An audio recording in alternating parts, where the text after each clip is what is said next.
Hi folks, John Cordisco back again. Got another game from round 5 of the 76th Tata Steel Chess Tournament currently being played in the Netherlands. Got some players I don't normally show here on my videos. It's Richard Rapport is White from Germany, a young upcoming player. Some of these players we don't hear much about are 2,700. It's crazy. And the guy I like a lot, he's getting up in age, but he's kind of that in-between age, not too young, not too old. Rapport Dominguez from Cuba. Lanier, I gotta say, is in the last couple of years has really come up a lot. He's a world-class player, no doubt. Big hero in Cuba. But I like Lanier. He's an easygoing guy. He's very intense. And he's an incredibly good player. Anyway, folks, Rapport is white. Dominguez is black. It's going to be a symmetrical Sicilian. Knight c3, g6. And here's a move g4. This is a move that probably is computer generated. These young guys, all they know is computers since they've been little boys. As long as they have memory, there's been good chess software out there. So these guys aren't afraid to try weird things that the computer suggests that are difficult to solve. Lanier played bishop to g7, bishop g2, knight c6, d3, d6, g5. That kind of puts a little bit of cramp on black. Let's see how this works out. e6. He's kind of, well, one of two things. e6 is to get some center control, but especially this square here. It stops the knight from coming in. h4. Interesting move. It would be funny to see if white castles. And Lanier goes h5. Right away. Now, if white plays bishop takes en passant, either knight will take or bishop will take, and this pawn here will be isolated and weak. So white plays bishop takes, pawn takes. Now those double pawns may seem like a problem for Dominguez, but those are very strong center pawns. Once you have the thrust here, it's going to be tough. It's going to be tough on white. We'll see how it works out. f4. If the computer suggested also queen to a4 and queen to c7 stops that easy enough. After f4, e5, f takes, bishop takes. I tell you, it shows a minute advantage for white. I kind of like black's position, to be honest with you. Maybe a little weird, and I kind of like odd positions, but I like this. I know that this square here is stopping the knight from coming out, but I still like black's position. I think with the awkward way the opening was, I think black's done okay. Knight to f3, bishop takes check, pawn takes. Now we're seeing a mirror image now of the doubled pawns. The only difference is black has no e-pawn. Knight to e7, and also if you noticed, opposite color bishops come up on the board. That doesn't mean it's going to be a draw, though. Bishop f4, castles, knight d2. White decides to reroute the knight. Now, looking at my Fritz 13 computer off screen, it shows the current position as dead even. Very seldom do you see it. It's close, but this is actually 0.00. So black tries to break with d5. White goes up queen to a4. This is a very unusual position. Very unusual. Bishop g4. Trying to get his pieces right into play, especially around white's king. Black's not sure what white's going to do as far as the king goes. Is he going to castle long or short or keep him in the center? Rook to h2. Well, it answers the one question. He's not going to castle short. Rook to e8. No, she's putting the rook right on the file of the king. Excellent. Excellent position. Rook to b1. White wants to control that b1 or the b file. If he had gone d1 instead, after queen to d7, c takes, knight takes. Now, that was computer suggestion. After rook to b1, queen to d7. I think he should have played pawn takes. Then after pawn takes, queen to d7. I think black would have been way better off there, to tell you the truth. After queen to d7, rook to f2.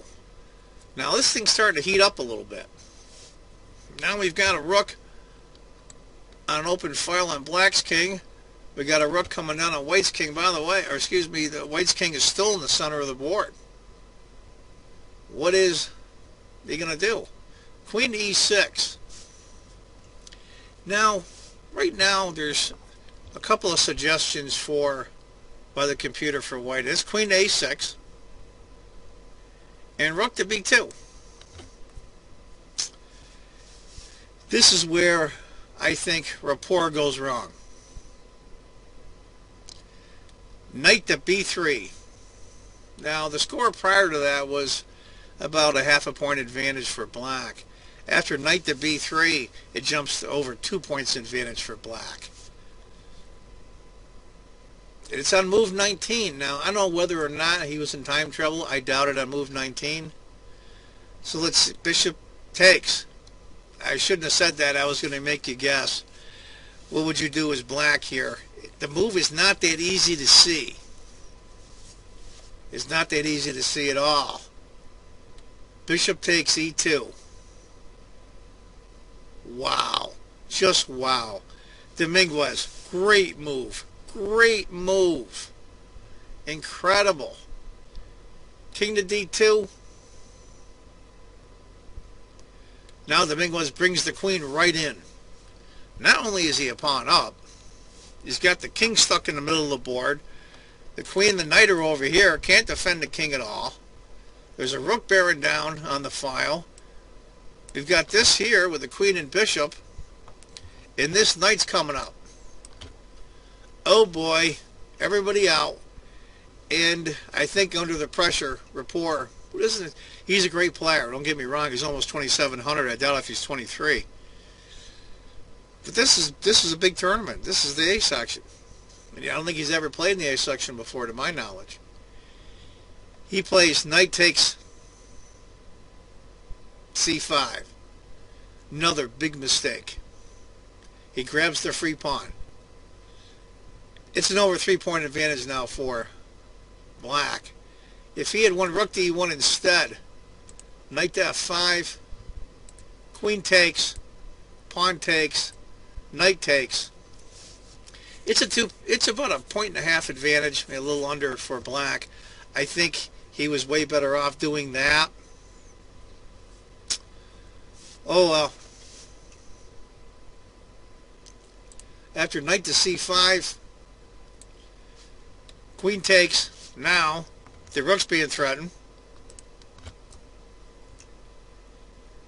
Bishop to e3. Now, if those of you are wondering if the king had taken the bishop, knight to f5 check, knight to e4, d takes, queen takes, rook a to c8, queen takes, rook takes, d, knight to g3 check, king to e3, and knight takes e4. And you get the idea. White is doomed. You can't take the knight because the rook's in prey. So that's resign time. After bishop to e3, knight to f5,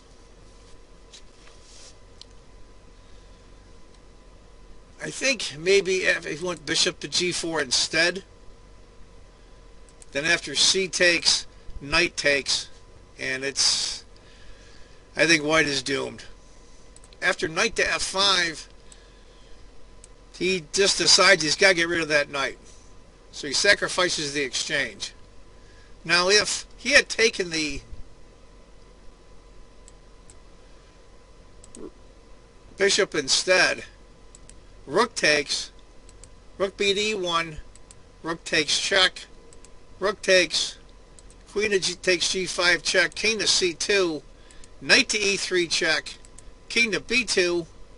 Rook to b8 check. Look at all this stuff coming. Knight to b3. He has to block.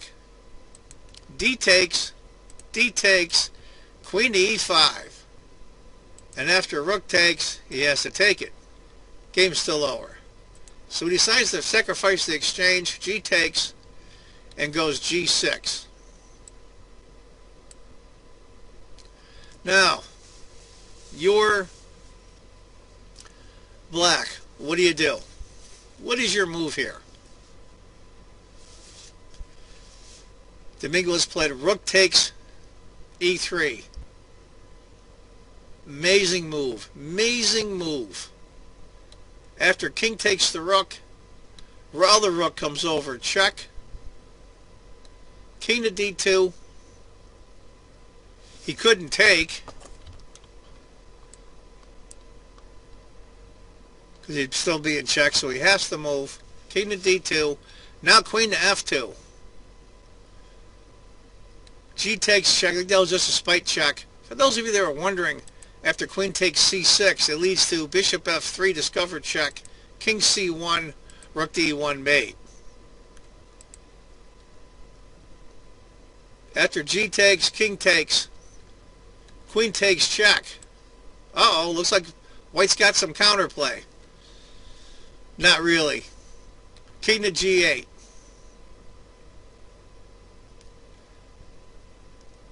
Now white brings in the other rook. Great move here. Great move. Can you find it for black? Bishop takes, discovered check. King has to take. He goes queen to e2, mate. Because if the king goes to d4, queen can take here, mate, or queen can come here, mate. Either one. Great game by Dominguez. I'll tell you what, he's looking great the last 6 months, year and a half. Unfortunately, my buddy Carl drew in a very fascinating game. It's a video I did prior to this with Karyakin and Nakamura. Anyway, folks, that's my game, second game from round 5 for today. I hope you enjoyed it. I want you to remember, if you think chess is just a game, you're not playing it right.